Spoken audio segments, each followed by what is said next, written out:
Hi, I'm Miss Cunningham and I'm just going to take you through a few revision PowerPoints. So this is on influences on reluctance to help. So why don't people help? So there are two main factors that have been identified that explain why people don't always help in social situations. So those two are diffusion of responsibility and audience inhibition. There's another third influence called cost-benefit analysis, but we'll get to that later. So the diffusion of responsibility pretty much explains why, in a crowd, when bad things happen, no one helps. So it's the belief that in a situation where help is required and others are present, one or more other people should take responsibility for helping, but they don't. And this is because it is diffused amongst the group. So it means that individuals feel less responsible for helping than if they were alone. Because if there are lots of people to choose from, someone else will do it, I don't have to do it. But if you're the only one there, you're more likely to help. Okay, and also it only takes one person to help in that situation. So if one person in a group goes in and helps the situation, more people are more likely to do it. The opposite is audience inhibition. So in a group, it's not helping because you think someone else will. It's not helping because you think you'll look stupid. So unfortunately, it's all about how you think you'll be perceived by others. There's an experiment with a link below about the smoke-filled room experiment.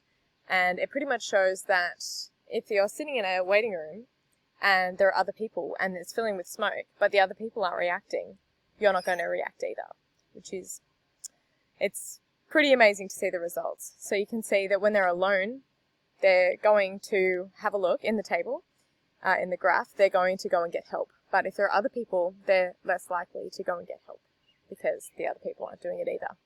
So they don't want to look stupid. The third factor is cost-benefit analysis. So as the name says, it's weighing up the costs or benefits of helping.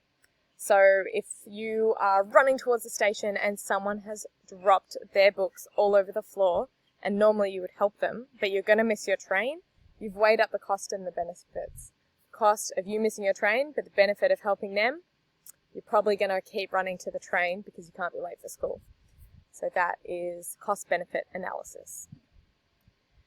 So, for example, now, what happens if you saw someone at the shops and they'd fallen down and you really wanted to go and help them up, but we've got social distancing in place, and what if they have COVID-19? Would you go and help them? Cost-benefit analysis. What if there are other people around and you think, oh, someone else will do it? That's diffusion of responsibility. If you think helping them will make you look stupid, bit selfish, but that's audience inhibition. So you can consider why this man might offer to help this young blonde lady.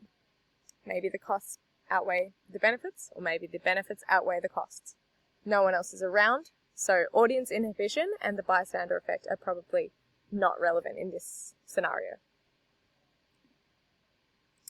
If you're ever in need, you can avoid the bystander effect by calling directly and pointing to someone for them to help you. You, help me, now, come here. That will make people less likely to fall victim to the bystander effect and audience inhibition. And it won't really give them a chance to weigh up the benefits or the costs because they don't really have the time. So there are some review questions to get you going and a review table as well.